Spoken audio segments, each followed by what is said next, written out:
the Bible. We will continue to listen to Moses' stories. Moses and the Plagues of Egypt, Part 1. Exodus chapters 7 to 9. The next morning, God sent Moses and Aaron down to the river Nile. Again, they must tell Pharaoh that the Lord God of the Israelite people had sent them to ask him to free God's people so that they could worship him in the wilderness. This time, though, they must add a special warning.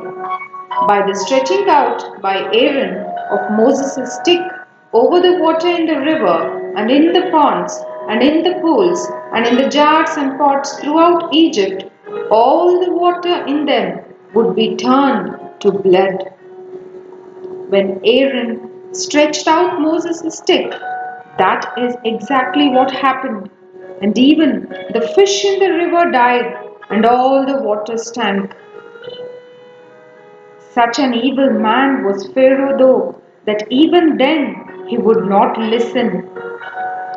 A week later, God sent his servants to Pharaoh once more.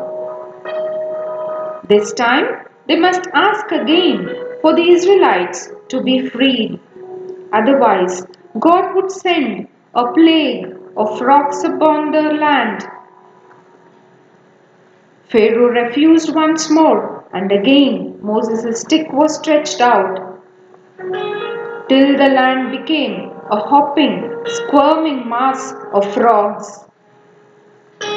This time Pharaoh seemed afraid and begged Moses to have the plague taken away. If this was done, he would certainly let the Israelites go. So Moses prayed to God to take away the frogs. But on the next day, he changed his mind again. Once more, God had to deal with him. This time, Aaron stretched out the stick and hit the dust on the ground, and out of the dust came horrible lice to plague men and animals. But Pharaoh's heart remained hard, just as God had predicted.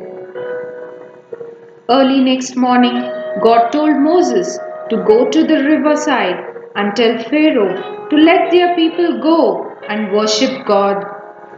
If he refused, the next plague was a plague of lice in all the land, except Goshen, where the Israelites lived, to show that God was taking care of his people. This time Pharaoh said, "Go and sacrifice to your God, but do not leave the land." Moses explained that this could not be done. So in the end, Pharaoh gave his consent for them to travel a 3 days journey into the wilderness. By the next morning, in answer to Moses' prayers, God had taken away the flies.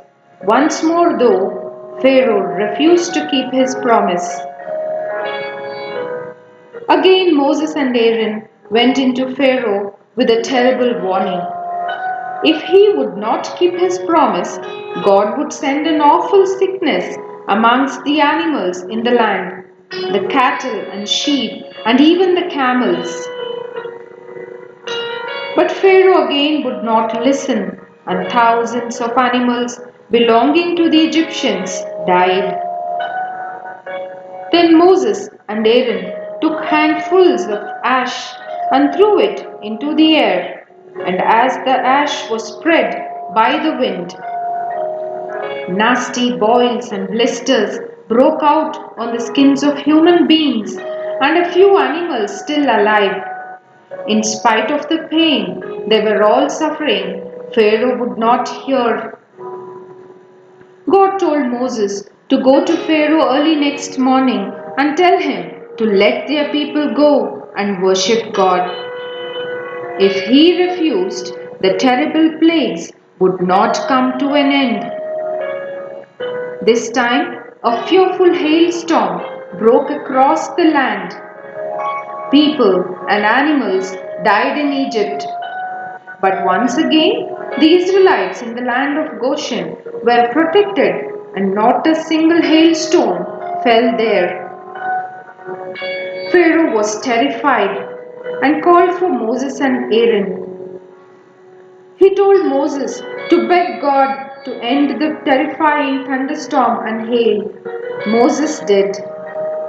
But as soon as the storm drew away, his promise was forgotten again, and he refused to let the people leave.